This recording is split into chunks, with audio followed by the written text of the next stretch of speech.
नमस्कार दोस्तों, मैं रवि सिंघल जीसीएल ब्रोकिंग से।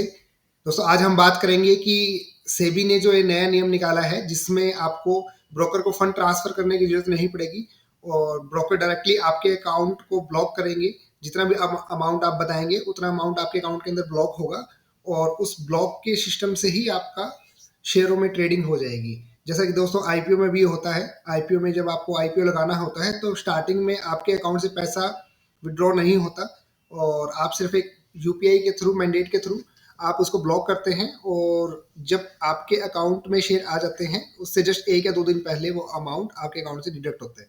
तो जानते हैं इस नियम के बारे में, क्या पूरा नियम है, क्या रेगुलेशंस हैं, क्या इसकी जरूरत पड़ी। तो चलिए समझते हैं कि सेबी को इस नए नियमों को इम्प्लीमेंट करने की आवश्यकता क्यों पड़ी। तो 4 कारण मुख्य रूप से इसमें सेबी ने बताए हैं। सबसे पहला इसमें है कि reporting done by members for client wise fund में बी रिपोर्ट रॉन्ग। दोस्तों देखिए, जैसे ब्रोकर्स को अपने जितने भी क्लाइंट्स हैं उनका जो फंड्स हैं उनकी रिपोर्टिंग आगे क्लियरिंग कॉर्पोरेशन को करनी होती है। तो सेबी को ऐसा लगता है कि हो सकता है ब्रोकर सही रिपोर्टिंग क्लाइंट फंड की ना कर रहे हो। दूसरा, client collateral retained by members and not passed on the clean corporation. हो सकता है कि दोस्तों जो क्लाइंट्स ने जो फंड्स दिए हैं, मेंबर्स उसको अपने पास रख ले और आगे क्लियरिंग कॉर्पोरेशन को ना पास करें। तीसरा, the risk associated with wrongful withdrawal. हो सकता है दोस्तों कि जो पैसा क्लाइंटों ने आगे क्लियरिंग कॉर्पोरेशन को जमा करवाया है वो मेंबर्स निकाल ले और उसका कुछ मिस यूज कर ले। Risk of non settlement of pay out by trading member to client. दोस्तों जैसे एक कंप्लायंस है जिसमें ब्रोकर्स को अपने जो क्लाइंट्स हैं उनकी क्वार्टरली सेटलमेंट करना होता है, यानी कि एक क्वार्टर के अंदर उनको अपने जो क्लाइंट्स के फ्री फंड है उनको रिटर्न करना होता है।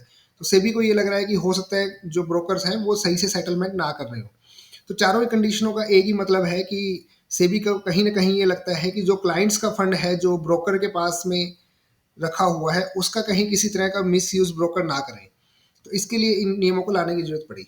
आगे देखते हैं दोस्तों कि क्या प्रपोजल दिया है सेबी ने इसके ऊपर।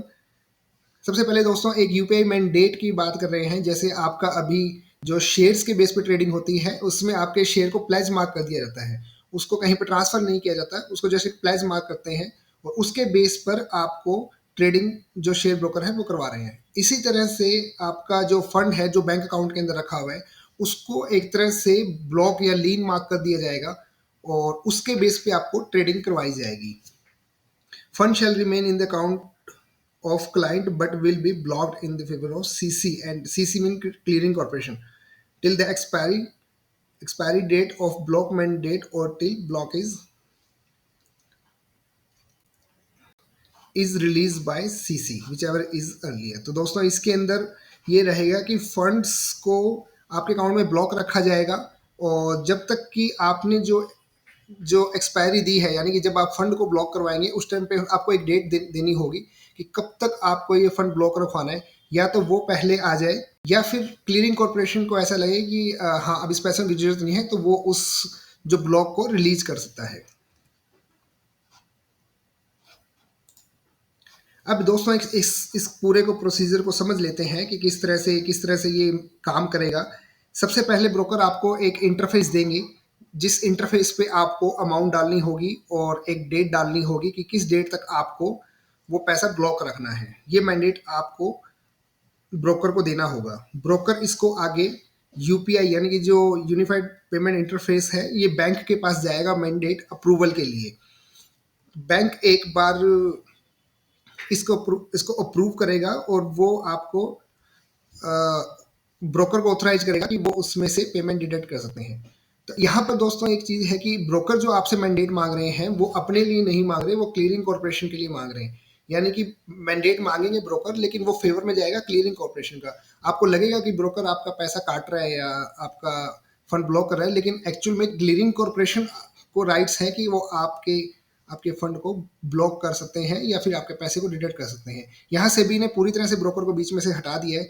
1 रुपया भी, यहाँ तक कि ब्रोकरेज भी आपकी ब्रोकर नहीं काट सकते, वो भी क्लियरिंग कॉर्पोरेशन ही काटेगा और वो आगे पास करेंगे ब्रोकर्स को। तो इस तरह का ये 6-7 स्टेप्स के अंदर पूरा इन्होंने समझाया है इस पूरे प्रोसीजर को। लास्ट में दोस्तों देख लेते हैं कि इसके बेनिफिट क्या है। एक्चुअल में इसका जो बेनिफिट होने जा रहा है वो कस्टमर्स को होने जा रहा है, इन्वेस्टर्स होने जा रहा है। और वो जो सेबी ने बताए हैं वो मैं आपको बता देता हूँ। Reliable identification of ownership of the cash collateral. दोस्तों देखिए, जैसे अभी आप सब सारा पैसा मेंबर्स को दे देते हैं और वो पैसा आगे मेंबर्स पूरा इकट्ठा करके और आगे क्लीनिंग कॉर्पोरेशन को देते हैं, तो उसमें थोड़ा सा ये संभावना रहती है कि वो कौन सा पैसा किसका है, इसके अंदर ट्रांसपेरेंसी नहीं आती। तो यहाँ पर सेबी को ऐसा लगता है कि डायरेक्टली जब क्लाइंट के अकाउंट के अंदर पैसा ब्लॉक होगा तो ये ट्रांसपेरेंसी आएगी कि किस क्लाइंट का कितना पैसा क्लीनिंग कॉर्पोरेशन के पास में है। दूसरा दोस्तों, जैसा कि स्टार्टिंग में जो इश्यूज में सेबी ने बताया था कि एक ये रिस्क रहती है कि आपका पैसा आगे मेंबर ट्रांसफर ही नहीं कर रहे, तो वो रिस्क भी इसमें एलिमिनेट हो जाएगी। Third, direct settlement with CC without passing through pool account of the intermediary, thereby the risk of commingling of the client fund. देखिए दोस्तों, जैसे मैंने अभी आपको बताया है कि जब सारा फंड इकट्ठा हो जाता है तो उसमें चांसेस रहते हैं कि कोई ब्रोकर आपका फंड का मिसयूज करे या खुद यूज करे या फिर किसी और क्लाइंट को उसका फंड का यूज करवा दे, तो वो रिस्क भी यहाँ पर खत्म हो जाएगी। Hassle free and immediate return of client fund. कभी भी दोस्तों आपको अगर फंड की आपको जरूरत रहती है तो उसी जो ऐप में जहाँ से आपने ब्लॉक करवाया था वहीं से अनब्लॉक करेंगे और आपका पैसा इमीडिएटली रिलीज हो जाएगा। विद इन सेकेंड्स जो है आपका पैसा वो रिलीज हो जाएगा। पांचवा दोस्तों, इसके अंदर no impact of client fund pay out even in case of member default. In case आपका ब्रोकर जो है वो डिफॉल्ट कर जाता है, जैसे पिछले कुछ सालों में बहुत सारे ब्रोकर ने डिफॉल्ट किया है, तो उस केस में आपको टेंशन लेने की जरूरत नहीं है। आपका पैसा बिल्कुल सेफ है और आपके अकाउंट में इमीडिएटली रिटर्न कर दिया जाएगा। एक लास्ट दोस्तों, इसमें जो सेबी ने बताया कि इंटरेस्ट का बेनिफिट है। जैसे आप जो पैसा ट्रांसफर कर देते हैं ब्रोकर को, उसका आपको इंटरेस्ट नहीं मिलता, लेकिन जब आपके अकाउंट के अंदर पैसा ब्लॉक रहेगा तो वो सेविंग अकाउंट का जो इंटरेस्ट है, अगर आपका सेविंग अकाउंट है तो वो सेविंग अकाउंट का इंटरेस्ट बैंक आपको देंगे। किसी केस में मुझे ऐसा लगता है किसी किसी केस में इससे क्लाइंट को इश्यू भी होगा, क्योंकि बहुत सारे क्लाइंट जो बड़ा फंड देने वाले हैं वो मेंबर को अपना फंड देते हैं और उसको उसका इंटरेस्ट मेंबर से लेते हैं। उन क्लाइंटों को मुझे ऐसा लग रहा है कि जो एफडी का इंटरेस्ट अभी ब्रोकर दे रहे थे वो पूरे फंड का एफडी का इंटरेस्ट ना मिलके अब उनको जो करीब करीब आधा सेविंग अकाउंट का इंटरेस्ट है वही इसमें मिलने जा रहा है। तो दोस्तों, ये कोई फाइनल नियम नहीं है, ये सिर्फ एक फ्रेमवर्क सेबी ने तैयार किया है।